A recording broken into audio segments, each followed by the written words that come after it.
Hello students, मैं MB international school से 7th class की हिंदी टीचर अंजलि।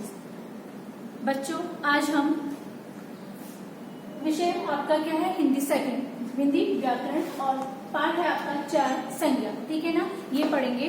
तो आप लोग अपनी अपनी बुक्स ओपन कर लीजिए। आपका चैप्टर नंबर 4 संज्ञा और पेज नंबर 90। ठीक है ना? तो प्लीज अपनी बुक्स में ध्यान दीजिएगा।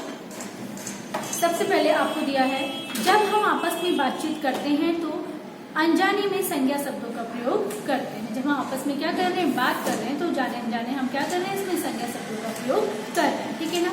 एक उदाहरण आपको दिया गया है, कुत्ता दौड़ रहा है, अशोक ने सारनाथ में शिलालेख लिखवाए। इस उपयुक्त वाक्यों में कुत्ता एक पालतू जानवर का नाम है। ठीक है ना?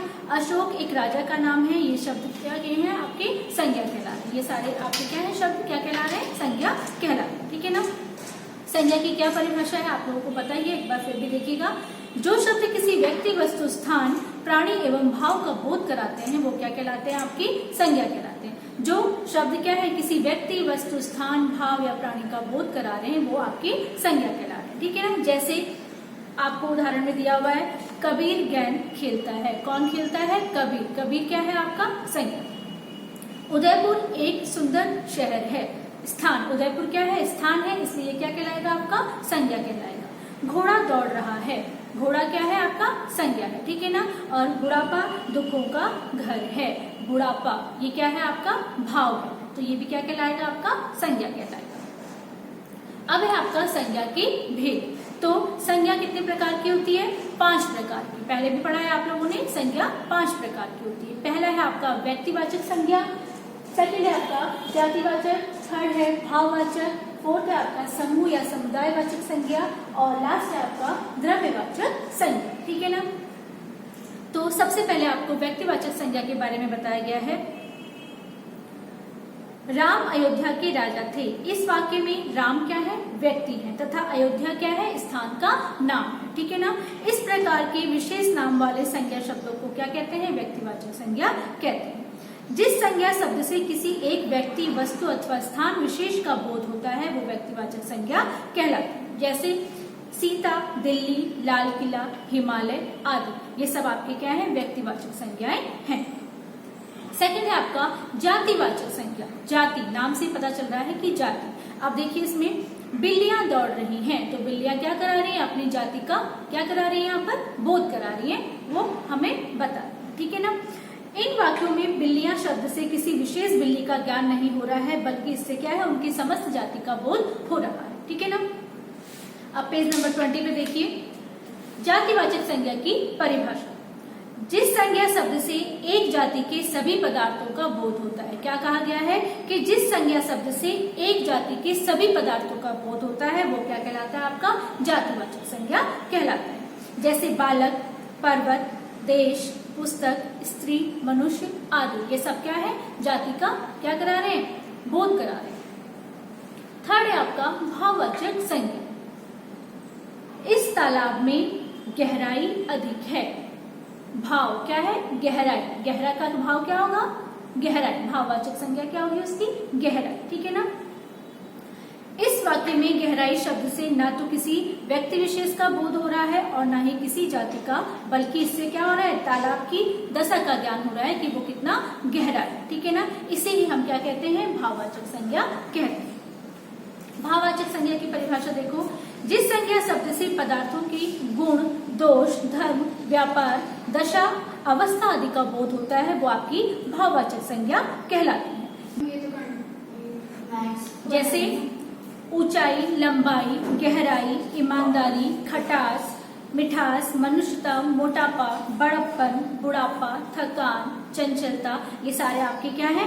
भाववाचक संज्ञाएं। ठीक है ना? क्या है ये? भाववाचक संज्ञाएं। नेक्स्ट देखो, समूहवाचक संज्ञा, समूह या समुदायवाचक संज्ञा। ठीक है ना? कक्षा में विद्यार्थी बैठे हैं। कक्षा में क्या है? विद्यार्थी बैठे हैं, तो उनका क्या है? विद्यार्थियों का एक समूह, एक समुदाय है, यानी एक से अधिक विद्यार्थी कक्षा में बैठे हैं, उपस्थित हैं। ठीक है ना? इस वाक्य में कक्षा शब्द में से विद्यार्थियों के समूह का बोध हो रहा है, इसे ही हम क्या कहते हैं? समूहवाचक या समुदायवाचक संज्ञा कहते हैं।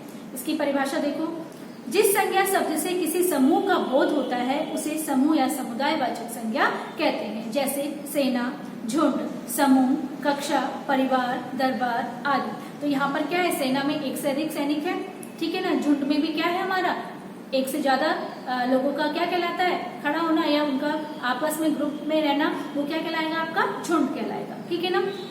कक्षा में क्या है, एक से अधिक विद्यार्थी हैं, तो वो उनका क्या कहला रहा है, समूह कहला रहा है। तो ये क्या कहलाएगा, आपका समूह या समुदाय वाचक संज्ञा कहलाएगा। नेक्स्ट है आपका द्रव्यवाचक संज्ञा। अब देखो, मेरे आभूषण सोने के हैं। इस वाक्य में सोने शब्द से धातु का बोध हो रहा है। किसका बोध हो रहा है, धातु का, ठीक है। इसे ही द्रव्यवाचक संज्ञा कहते हैं, ठीक है। अब देखो, सोना क्या है, आग में क्या होता है, वो पिघलता है, तभी हमारे आभूषण बनते हैं या अन्य जो क्या है गहने बनते हैं। तो ये क्या है, आपका द्रव्य है, यानी वो क्या हो रहा है, पिघल रहा है। द्रव्यवाचक संज्ञा की परिभाषा आपको दी गई है।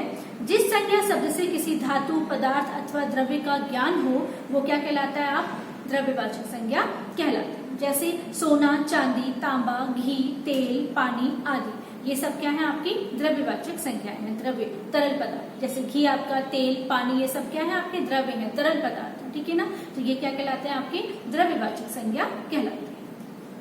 अब है आपका भाववाचक संज्ञाओं का निर्माण। भाववाचक संज्ञाओं का निर्माण जातिवाचक संज्ञा आपका सर्वनाम, विशेषण, अव्यय और क्रिया शब्दों में प्रत्यय लगाकर होता है। प्रत्यय आप लोगों ने पहले भी पढ़ा होगा, उपसर्ग और प्रत्यय पढ़ा है ना हम लोगों ने लास्ट आपकी क्लास में। तो इसमें देखिए आप किस तरह से प्रत्यय लगाकर हम क्या कर रहे हैं, जातिवाचक संज्ञाएं बना, ठीक है ना। अब देखो यहाँ पर भाववाचक संज्ञाओं का निर्माण हो रहा है। जैसे जातिवाचक संज्ञाओं से कैसे बन रहे हैं, देखो, बूढ़ा का भाववाचक संज्ञा क्या होगी, बुढ़ा, ठीक है। देव, देवत्व, कुमार, कौमार्य, पंडित, पांडित्य, पिता, पितृत्व, प्रभु, प्रभुता, संस्कृति, संस्कार, स्त्री, स्त्रीत्व, भ्राता, भ्रातृत्व, मर्द, मर्दार्थ, ठीक है ना। इस तरह से हम क्या कर रहे हैं, जातिवाचक संज्ञा से भाववाचक संज्ञा बना रहे हैं। उसके बाद है सर्वनाम से हम कैसे बना रहे हैं भाववाचक संज्ञा, अहम, अहं का अहंकार, ठीक है। अपना, अपनापन या अपनत्व, मम का ममता या ममत्व, पराया, परायापन, निज, निजता या निजत्व, सर्व का सर्वस्व, ठीक है। ये थे आपके सर्वनाम से। नेक्स्ट है आपका विशेषण के द्वारा। जैसे अकेला का क्या बनेगा भाववाचक, अकेलापन, ठीक है। अरुण का अरुणिमा, आस्तिक, आस्तिकता, उदासीन, उदासीनता, ठीक है। ऋजु, ऋजुता, प्रसन्न, प्रसन्नता, महान, महानता। तो ये सब आपकी क्या है, विशेषण से क्या बन रहे हैं, भाववाचक संज्ञा। नेक्स्ट देखिए, पेज नंबर 22 पे आइए, अव्ययों से, ठीक है। अव्ययों से हम कैसे कर रहे हैं, देखो, तेज का क्या होगा भाव, तेजी, देर, देरी, समीप, समीपता, जल्दी, जल्दबाजी, तीव्र, तीव्रता, निकट, निकटता। उसके बाद है आपका 5th नंबर पे क्रियाओं के द्वारा, ठीक है ना। क्रियाओं से हम क्या कर रहे हैं, भाववाचक संज्ञा बना रहे हैं। काटना, कटाई, पढ़ना, पढ़ाई, सींचना, सिंचाई, खोजना, खोज, चकराना, चक्कर, डरना, डर आदि। ये सारे आपको क्या दिए गए हैं, उदाहरण दिए गए हैं कि किस तरह से हम क्या कर रहे हैं, क्रियाओं से भाववाचक संज्ञा बना रहे हैं, ठीक है ना। तो ये छोटा सा चैप्टर आपको समझ में आया होगा कि संज्ञा किसे कहते हैं, संज्ञा के कितने भेद हैं। तो बच्चों, इस चैप्टर को आपको एक बार फिर से पढ़ना है, अच्छे से ध्यान से पढ़ना है, और इसके क्वेश्चन आंसर आपको PDF में भेज दिए जाएंगे जो आपको अपनी नोटबुक में करने हैं। Thank you.